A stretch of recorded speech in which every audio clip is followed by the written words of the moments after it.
problem, there's a physics student who has a spring, and he lays the spring across the floor and uses it to launch a marble across the floor. So the spring constant for the spring is 13, the mass of the marble is 3 grams, and the distance that the spring was squished is 0.2 meters. So the question we're asking in this situation is, what is the final velocity of the marble after it has been shot off of the spring? So to set this problem up, we need to know the conservation of energy theory. And this theory says that the sum of all the initial energy is going to equal the sum of all the final energy.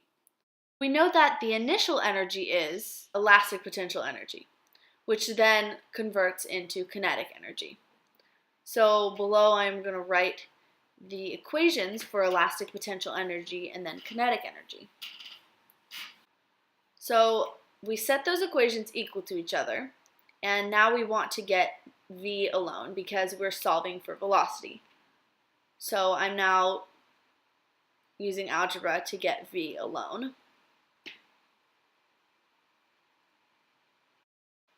So back to the original problem, we have an equation where v is alone, and we have 3 variables in that equation, so we can just start plugging in variables.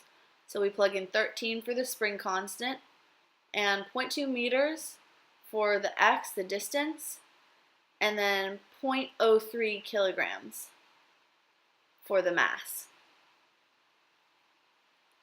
And square root all of that, and then you have v. And that's the velocity. And when you do that on the calculator, you get that the velocity is about 4.2 meters per second.